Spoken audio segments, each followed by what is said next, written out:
喂，好耐冇講呢句啦！嗱，歡迎大家嚟到我呢個早江 Max 講呢啲啊！次次呢排有幾集都係佢講先，今次我爭都爭翻嚟講。俾啲機會啲細嘅啫，係。喂嗱，咁啊Max嗱，因為你都知啊，我好多頻道啊，嗱，但係有一樣嘢咧就係你唔知喎，我拍親邊個頻道咧，嗰啲拍檔咧都紅到不得了喎。咁你嚟緊，如果開班有冇信心令到嗰啲同你拍嗰啲都紅到不得了啊？哇！你又幫我免費賣廣告。咁你真係你個班諗住係扶持下嗰啲想做 YouTuber 嗰啲人。嗱，即係你唔單止嚟學噶嘛，你真係有機會同佢合作。嗱，你當我牙刷啦，我呢輪扶持咗4個5個㗎，都紅到不得了。係嗱，我 Vince 咧而家已經自己開頻道啦。阿鐘師傅，我哋Vince 自己開頻道啦，開咗啦已經，開咗2個禮拜，而家佢嗰個。subscribe 去到1000幾啦！哇！你唔帶佢，佢絕對冇可能，因為我覺得阿 Vince 係好內斂、好斯文嗰啲人，佢肯定唔會咁做啦。唔會㗎，佢唔會㗎。好嘢！佢已經開咗2個禮拜啦，同埋佢嘅 subscribe 去到2000幾啦。佢已經喺我個概念，佢大約係15日就可以做 YouTuber，犀唔犀利？我啲徒弟，第一個大徒弟就係 Vince。係。咁好啦，仲有阿鐘師傅啦，嗱，紅到爆炸啦呢輪啊，啱啱上咗個頻道啦。咁仲有阿楊 Sir 又嚟緊啦，鐘師傅係凌晨空間嘅，係啦，凌晨空間鐘師傅啦，係啦，好紅到不得了，短3個禮拜裏邊，3-4個禮拜裏邊又紅到不得了，好多人揾佢。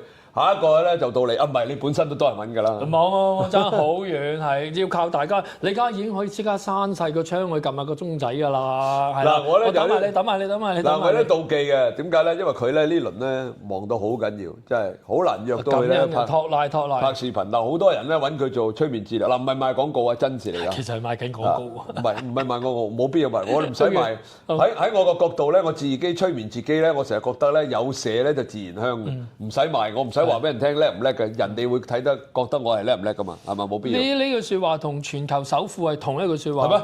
係啊，我 Tesla 嗰個老細就係話，我哋 Tesla 係架車從來唔賣廣告嘅，我哋將所有嘅錢擺晒喺科研嗰度，你架車搞得好，啲人自然就嚟買你。嗱，等於我同阿祖哥太太咧，有好多粉絲知嘅啦，我哋拍煮餸，我同阿祖哥太太講，我話咧嚟緊咧將會有好多人揾我。咁啊，祖哥太太話：你有咩咁叻啊？咁多人揾你。我話你即管咁巴閉，你即管睇下。我話當一個人慢慢開始強大嘅時候咧，你會收到好多信息啦。我頭先啱啱收到又收到過啦，揾我合作。佢講緊唔係神嗰啲信息，係真實信息係啊。即係你越嚟越強大咧，你唔需要去揾一啲乜嘢資源嘅，啲資源會自然過嚟。點解？因為我哋正能量啊嘛。正能量嘅人咧就會將我遲啲我哋可能都會有機會講一講咩叫正能量法則嘅。咁個正能量咧，我自自然然咧就吸引好多正能量過嚟。啲唔正能量嘅一過到嚟就會 stop 噶啦。嗰句説話好美麗，花若盛放，蝴蝶自來啊！係啊，而家我哋係要做，我哋係要做到呢一樣嘢。所以我點解開咁多頻道？而我每個幫嗰啲粉絲啊，唔係佢唔係我哋粉絲，佢係我啲合作嘅伙伴。係啦。咁佢哋都咁成功，因為我哋本身就係帶出一個好嘅正能量，正能量吸咗好多正能量嘅人嚟。好似我而家是但，我打個電話去，喂，我係香港祖哥，我想同你合作，10個有10個佢都話好啊，我哋點合作法啦咁。係，再講多次喺呢一集，可能我每一集都要高呼，盡量短就係佢好希望嚟緊會有100萬個 subscribe， 因為當有100萬個 subscribe， 就算每人出1蚊，我哋都可以幫好多需要幫助嘅人。呢個就係佢發嘅第一個願，所以呢個願個宇宙聽到嘅就行到而家啦。係啦，嗱，我唔係話乜嘢，其實我開頭第一次做 YouTube 嘅時候，我都係喺嗰個直播間裏邊，或者喺嗰個第一條片裏邊。好耐嘅啦，我都講過呢樣嘢嘅，直播裏面我都講過。而家我會幫你繼續薪火相傳。係啦，好，希望大家繼續支持我哋咧，能夠幫我咧達成呢個做慈善、貢獻社會嘅宏願啦。好啦，唔講呢樣，好講翻我哋而家好紅嘅 Max 先。喂，嗱，你啊做咗我頻道啊，做咗我拍檔啦，又開始越嚟越紅啦，紅到咧頭先就同我講，又話啊啲接啲個案多到都接唔晒咁。接唔晒，係。嗱，我想問。嗱，認真啲講啊！你做咁多幫人催眠啦、催眠治療啦、醫好咁多人啦，細路仔你得唔得啊？哦，大人你就得啦！我睇嚟睇去你啲視頻啊，同大人做啊，男啊女啊，年紀大年紀後生啊，你都做好多啦。咁小朋友你哋掂唔掂啊？近呢3年會再成功得更加好啲。點解？冇就係因為多咗小朋友，即係爸爸媽媽願意嚟揾我。唔係咁啲爸爸媽媽冇理由無端端即係嗱，調轉我，如果我有啲細路仔5歲、6歲、7歲、8歲，我唔會走去揾佢治療做，即係做催眠治療噶嘛。咁點解佢會揾你咧？佢哋咁其實最早咧嗰個因由唔係因為我同啲小朋友做治療先，係調翻就由啲家長嚟到。咁我咁多學生啦，咁你始終啲學生有啲真係可能初為人父或者為母啊，或者有啲已經有小朋友嘅簡單啲。咁佢哋嚟到問我：喂，你個催眠點樣可以幫手搞掂個小朋友啊？佢主動問你嘅。佢上堂啲福利嚟啊嘛，大佬。咁你上堂我都唔教你，咪咯。問下冇蝕底。咁我以前好坦白，即係3、4、5年前用嗰個。我唔係有好多治療小朋友嘅經驗喎，因為佢啲家長冇嚟揾我嘛，咁我咪分享俾啲學生咯。後尾啲學生翻最，譬如舉一個例最出名嗰個而家問到英國啦，咁但係我拍埋片嘅就係因為佢哋學，跟住話俾我知個仔有濕疹，咁都幾嚴重嘅。哇，好難醫，濕疹冇得醫喎，基本上。小朋友好辛苦嘅，大人都辛苦啦。我識有啲朋友哇，啲紅晒。咁又自卑咧，又爛晒啫。你唔係話有醫到啊？咁佢遇到咯，唔係我講嘅，拍埋片，個媽咪喺度拍埋片㗎。我哋咁你講嚟聽下點樣醫啊？咁後尾嗰個學生就問：喂，阿 Sir 點樣可以幫手或者嗰樣？嗱，我話咁，我教咗你催眠嘅，咁我教咗你快速催眠。係啊，你去做一件事就係話，你去問下佢裏邊，如果有催眠咗小朋友啊，叫個小朋友講翻俾個媽咪聽啊，就如果有個方法可以醫療好你嗰個啲濕疹嘅，究竟係咩方法？個小朋友喺個催眠狀態同翻媽咪講：媽咪，如果有嘢可以醫翻我個濕疹，我覺得係有啲好清涼嘅流水一路流過之後，跟住後尾流下流下，我啲濕疹就冇咗咯。即係個小朋友話翻俾個媽咪聽。係啊，個媽咪就係你個學生。我哋頭先話數1、2、3，跟住個方法會走出嚟啊嘛。即係咁樣就咁簡單就醫翻個濕疹。跟住後尾下個禮拜，我逢禮拜日教班，我教完個學生，個學生1個禮拜之後翻嚟同我講：喂，我講你都唔信。我信啊！你而家講佢講我都唔信，佢講後尾佢個仔嚟問我咪信咯。我催眠咗個仔3日，去到第4日，我仔自己行埋嚟講：媽咪，我啲濕疹好翻好多咯喎，咁樣咁喎。咁聽落都好開心啊！喂，佢係第2個禮拜翻嚟再見我噶嘛，上堂。佢再過多個禮拜翻嚟同我講，佢個仔啲濕疹好咗90成。咁犀利啊！2個禮拜時間。哇！唔怪得知道咁多學生啦。嗱，我哋冇做埋啦，頭先冇講佢，我有片拍嘅。佢冇講過呢個古仔俾我聽，我哋臨時爆肚嘅啫。喂，咁我覺得 OK 喎。如果睇中西醫唔得，揾你醫都可能係有個奇蹟出現。所以我講過，即係你斷咗隻手、斷咗隻腳，我冇本事令你生翻出嚟。其實係個講法係舉一個例，好簡單。咁有盞燈啦，亦都有個燈掣。咁有燈掣有燈，都仲要有一樣嘢噶嘛。電咯。電啦，咁電係有啦，其實中間仲有一樣嘢嘅。燈掣、電撳掣咯。電線啊！你真係咁複雜嘅電。點樣複雜嘅3樣嘢啫嘛？你咁樣 OK。咁跟住。但係你而家拍掣，盞燈唔着。咁係點解？電線有問題啊？或者盞燈壞咗咯？係嘛？得呢兩樣嘢，或者個掣壞咯。OK。如果而家個掣又冇壞，盞燈又冇壞，係條線壞咗。換線咯，換咗條線。冇辦法，點解？嗰條係條暗線嚟嘅。咁點啊？呢個就係佢哋啲醫學成日講話，喂，醫唔好喎。譬如舉個例，呢度痛，跟住啲信號成日傳達上去，呢條咪就係嗰條暗線咯，咪就係佢唔能夠咁樣嘅咯。神經線嚟㗎嘛？OK。冇神經線啊？我個做法係咩咧？我將呢條線唔知佢係咪真係壞咗，唔緊要，我駁過條新嘅。咁你問我咁你點駁啊？你係咯，點駁？咪咯，我唔識駁啊，4、5千年識駁啊，你吹咩？又吹唔上，即係用4、5千年嘅方法去同佢駁。係啦，咁後尾駁翻着。咁啲小朋友又係，喂，佢而家個濕疹，舉一個例啊，我哋有2個方向去諗嘅。第一個方向就係可能個小朋友，因為我哋大部分嗰啲叫做咩，哮喘啊、鼻敏感啊、皮膚敏感或者咩，其實可能係對一個叫做對世界嘅敏感。正常啊。呢個第一個想法就係嗱，呢個叫悖論嚟㗎，冇得到任何醫學嘅嗰個證明。OK。第二個想法就係咩咧？佢自己嗰個叫更新系統咧，還原翻靚嗰啲皮膚咧，唔得。即係譬如我而家刮損你1、2個禮拜後結焦，你好翻㗎啦嘛。係啊，自動㗎。但係佢而家濕疹嗰啲咧，就好幾都好唔翻。甚至乎咧，好嚟好去都係好啲濕疹嗰啲咁樣嘅排列出嚟，得唔得先？嗱，我哋而家有2個想法嘅假設啊。OK， 好。我而家假設係第2個想法。OK。咁而家就係我如果可以着到呢套系統，令到佢排列翻靚，去翻最靚嗰啲皮膚嗰啲位置嗰度，咁咪搞掂咯。咁即係又係催眠啦。係啊，其實都係催眠咯。喂，咁我又想問啦，冇得俾我催眠唔到啊！如果想睇翻點解我一定會催眠到你，你就睇翻我集你就會知道啦。OK， 當然啦，如果你有更加催眠嘅問題，你隨時可以問我嘅。喂，我想問啦，仲有咁啦，譬如啦，你病啊，即係催眠治療啊，治病啊。咁如果你催眠，即係講緊小朋友啊，即係你話你可唔可以將佢嘅，譬如佢運動好差嘅，你催眠到令到佢運動好啲，又或者佢成績好差，你催眠到令佢成績好翻，咁得唔得？好，我哋先講運動 ，OK？先解釋先。想像下，或者而家又係腦洞大開嘅好時候 ，OK 咁樣。而家我會催眠一個運動員，係國家舉重，係嗰個運動員係有心驚或者膽怯嘅，覺得自己而家呢個重量我係舉唔起㗎啦，即係冇辦法啦，因為佢已經係平時練慣，你練慣係嗰個重量，你而家仲多少少，肯定係㗎啦。咁啊唔得㗎 ，OK。如果我哋做催眠佢，想像下，我作為一位催眠師，我用咩方式令到你可以到最後舉得起？不停咁話俾佢聽，你得啊得啊，其實你係舉1500磅咁。點知佢下邊有一個更加大嘅一個嘅諗法就係，其實我真係唔得啦，我未試過啊，或者嗰樣。大家咪好似魔鬼同埋天使喺度鬥爭。一個左手邊一個話得，一個話唔得。係，所以你頭先呢個方法咧係唔得嘅。咁即係用邊個方法？開估啦！梗係啦，快啲講。係。你估下佢做過咩嘅姿勢會最後會舉得起嗰嚿鐵咧？即係佢平時練習都係嗰個姿勢㗎啦。即係咩姿勢？咪踎低起身，咪舉起佢咯，咪用力咯，用力咯。跟住最拉尾嘅姿勢係咩？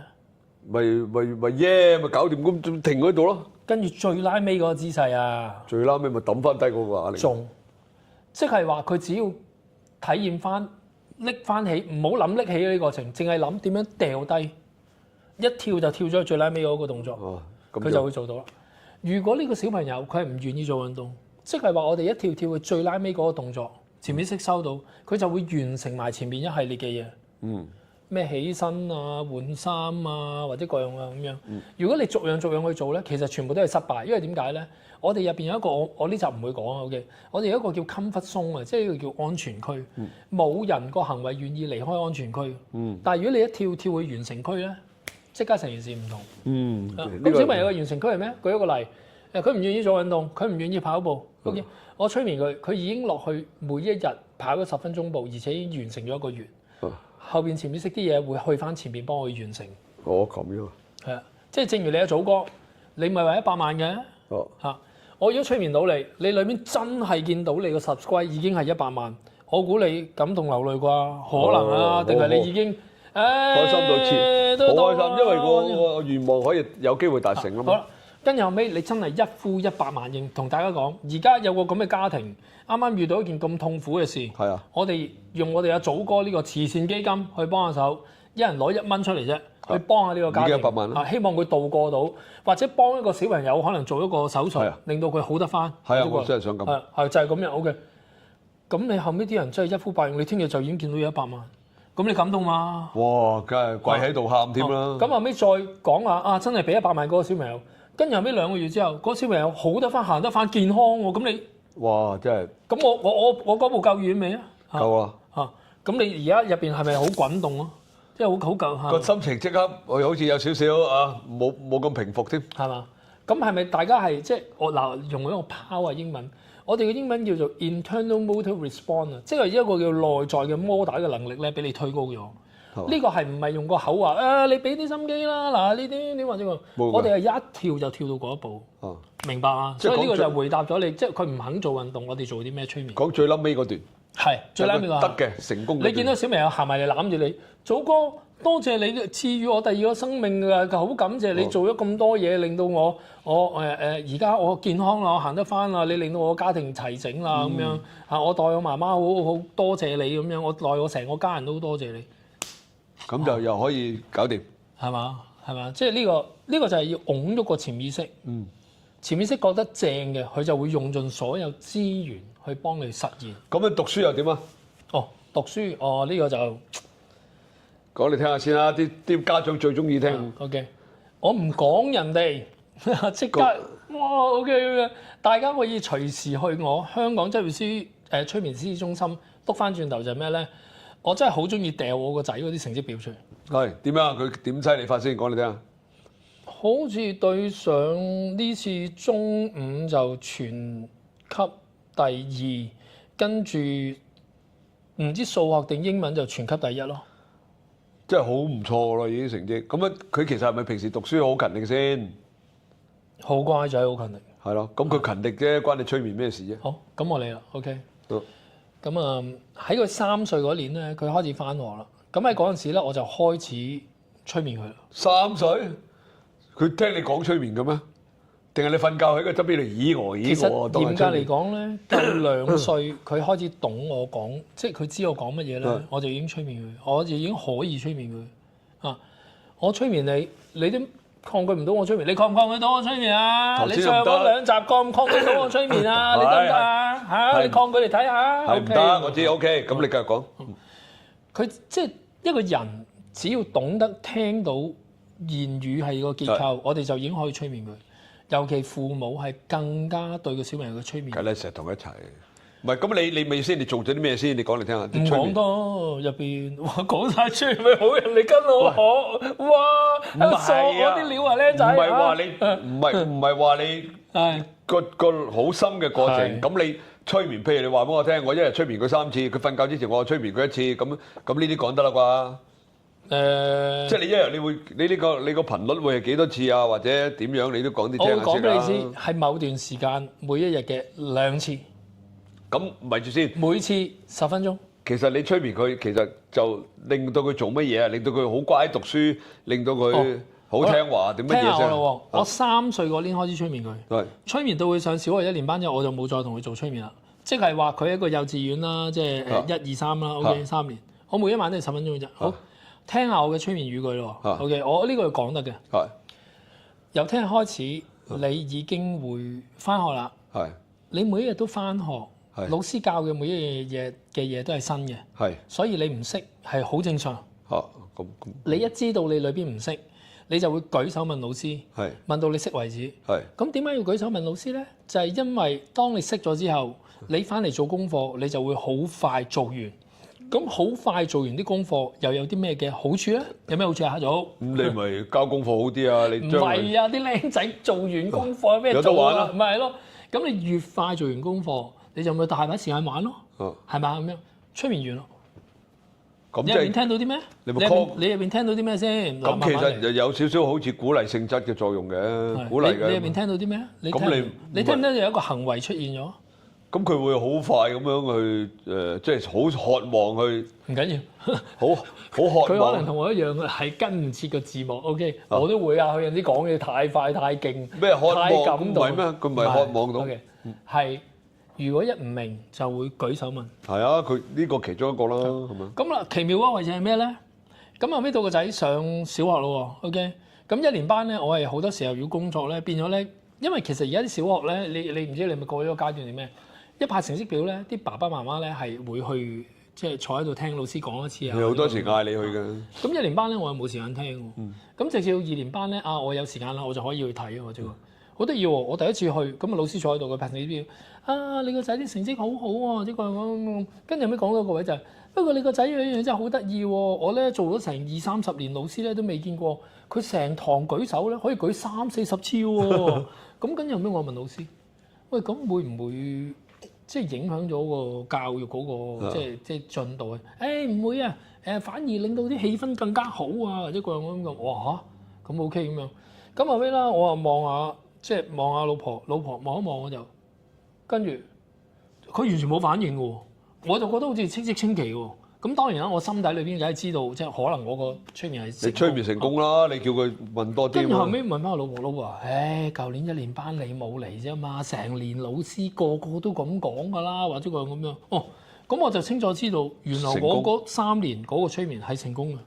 咁就係咁簡單而導致到。咁當然啦，佢問得多，即係佢求知欲強啊，係嘛？即係簡單啲講。求知欲強。最緊要就係第二件事係咩咧？其實你睇唔到就係你頭先100萬嗰個，我哋最後嗰個咪會有好感動啊！呢個其實我做嘅一樣嘢就係去催眠我個小朋友，或者你將來去跟我學催眠嗰個小朋友，你係提高緊佢一個叫自信心。佢係叫做咧，好似鶴立雞群咁樣咧。佢成日都可以翻學校有得表演咧，或者個人個自信心度啦。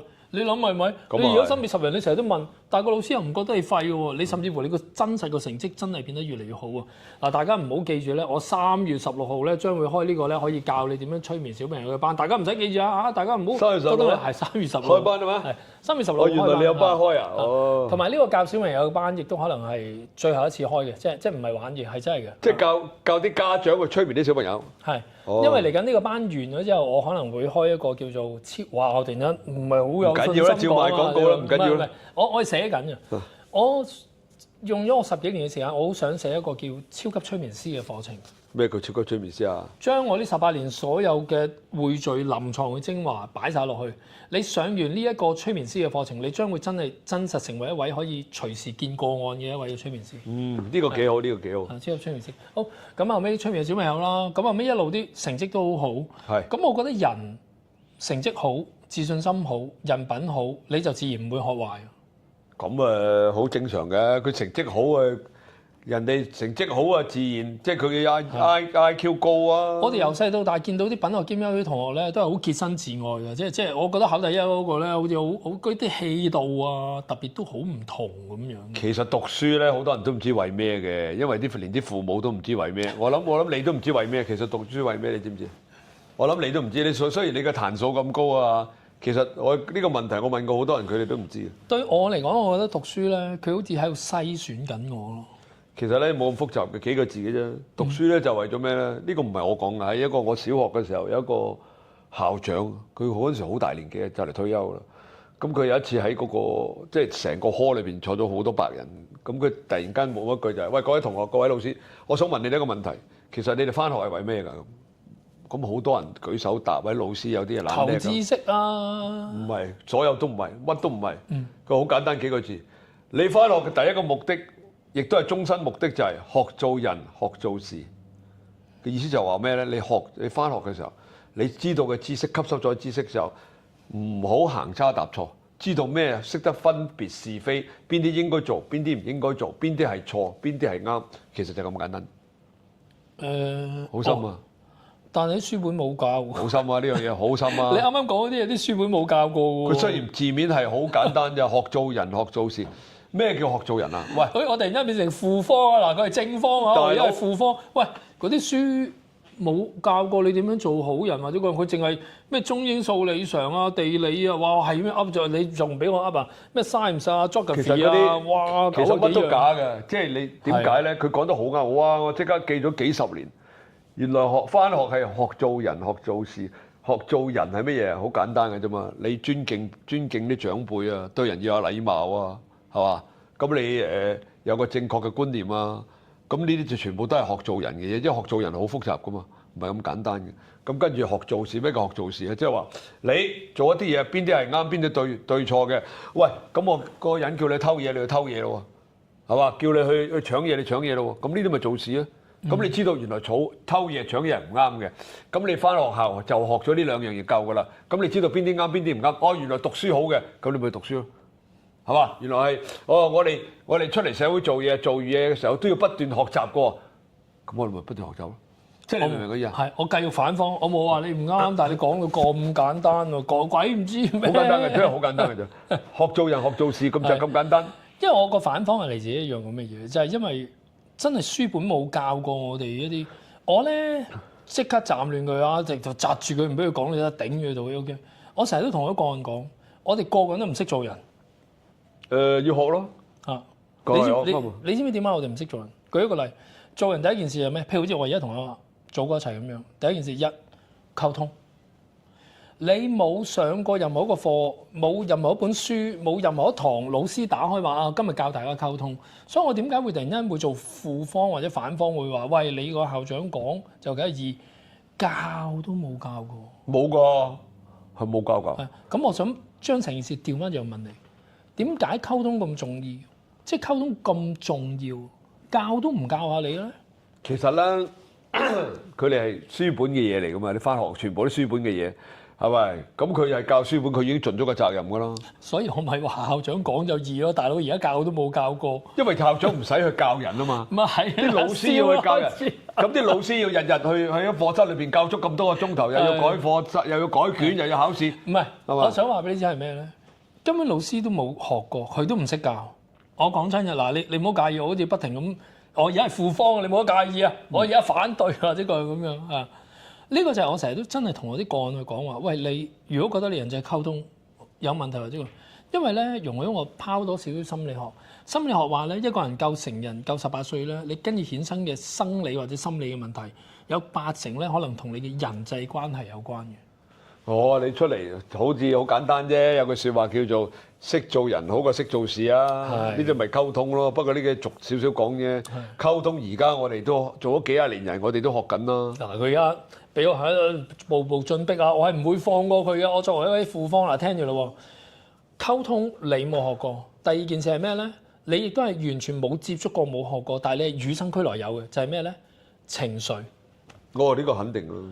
你冇任何一科一堂個老師教你或者講，因為佢都唔識，其實佢可能都你有我咁多老師，你一定會見咗我有啲佢啲情緒都有問題。黐線，有啲老師都有問題啦，係咪啊？咁樣 OK， 冇學過情緒冇學過。第3樣係咩咧 ？OK， 壓力。嗱，又係冇一科一堂學過㗎。嗱，我唔係玩嘢啊，即係唔係喺度死定。喂，係壓力，我哋其實可以講一堂啊。梗係啦，唔係情緒都可以講，唔係啊，講一集嚇，情緒都可以。嗰集啊，因為我個人好得意嘅，即係當然啦，壓力係嚟自無形嘅，嚟自自己嘅啫。壓力唔關人事嘅，有好多人都唔知嘅。其實壓力嚟自自己嘅啫，唔關人事，真係唔關人事。佢鬧你，你可以有啲人話鬧我，成日鬧我好大壓力。其實你可以將佢嘅鬧你嘅變成唔係壓力都得。我冇夾係咪好深入啊？唔係，你做到，因為你行走江湖幾十年啊嘛，係啊，你做到，即係所以頭先同校長一樣，你做到校長做到，為啲細嘢做唔到。即係我講個例子咧，都幾可惜嘅。喺有個我哋做 YouTuber 啦，咁有個好出名嘅喺澳門嘅，叫做即係唔會容許我唔係呢件事發生咗。即係唔好開名咯，係啊。叫咩夫婦啦？知道。佢揾好多錢嘅喺澳門嗰度，咁啊好不幸喺舊年好似12月，個太太跳樓死咗啦，係啦，好出名。YouTuber 好出名，又揾好多錢，但係舊年12月就好似係12月自殺身亡咯。係啦，其實原因好簡單嘅啫，就係因為抵受唔到嗰啲成名嘅壓力，唔係黑啊嗰啲咁嘅 hater。所以頭先講嗰啲係啦，就因為唔係嗰啲嚟屙屎嗰啲野狗。係嘛？我可以咁形容啊，因為佢屙屎嗱。如果想知道阿祖哥好精彩嗰集，真係講真，屙屎嘅野狗啊，去揾翻，又唔記得邊集啊！你真係講得好，我都係拍手掌啫。唔係因為佢嗰啲，我會喺我3月2號嗰個佢哋嚟 YouTuber 試堂嗰度都會講埋嘅，教佢哋點樣去化解呢啲。大家點樣去認清楚屙屎嘅野狗啊？係啦，我容許我賣一賣廣告。3月2號咧就冇位㗎啦，得30個位，而家得翻幾個位嘅啫。如果你3月2號想嚟我試堂呢個機會係啦，揾小助手啦，唔好意思啊，賣廣告。嗱，啲錢啊，唔係嗰啲廣告係咁。嗱，講翻咧嗰個即係我哋又講下講咗壓力。講嗰位太太係跳自殺身亡。係自殺咗啦，一原因就係有啲 hater 所謂嘅就留言咧，就話佢又話做雞啊，又話出嚟咩啊，出嚟乜性啊乜，其實佢唔係，即係兩公婆一個澳門人個老公，佢係國內嫁俾澳門嘅老公啦，OK 嘅冇嘢。但係就係抵受唔住佢哋嗰啲咁嘅網絡嘅攻擊，咁就即係呢啲其實就係無形嘅壓力，即係佢就一時間諗多咗就走咗。真係好難相信啊嘛，係啊。其實壓力係可以令到一個人黐線㗎。我哋唔係叫黐線，抑鬱自殺咯。係啦，咁即係黐線咯。逐啲講，我哋講得白啲。唔係佢啱嘅，因為點解咧？承受壓力啦，後尾再承受嘅咧就係身體嘅一啲器官，甚至乎我哋叫神經系統。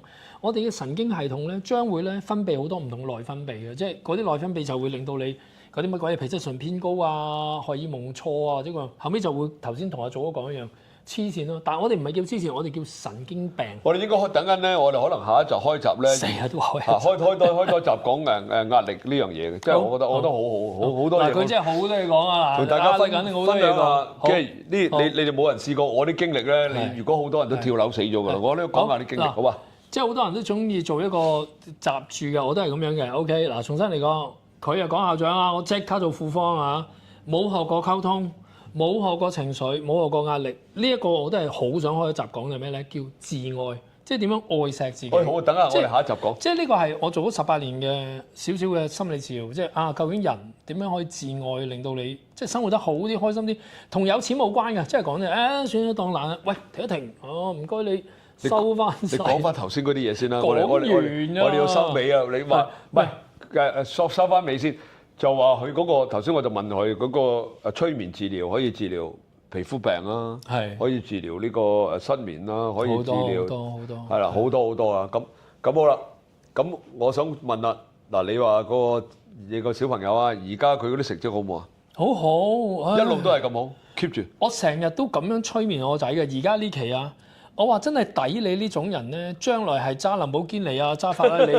我話即係你。因為你而家做緊嘅嘢就係建築緊你將來嘅嘢，我成日都咁樣去做催眠咯。我話你真係抵你，我一見佢温書咧，我就講呢句説話。係嘛？即係佢已經知道咗，我遲啲就第時就係揸林寶堅尼揸法拉利。真係抵呢啲人嘅喎，喂人哋去玩或者各樣，佢就喺度温書喎。我見到佢，我好感動㗎。你見到你自己個仔寫到咧好多 paperwork， 好犀利啊！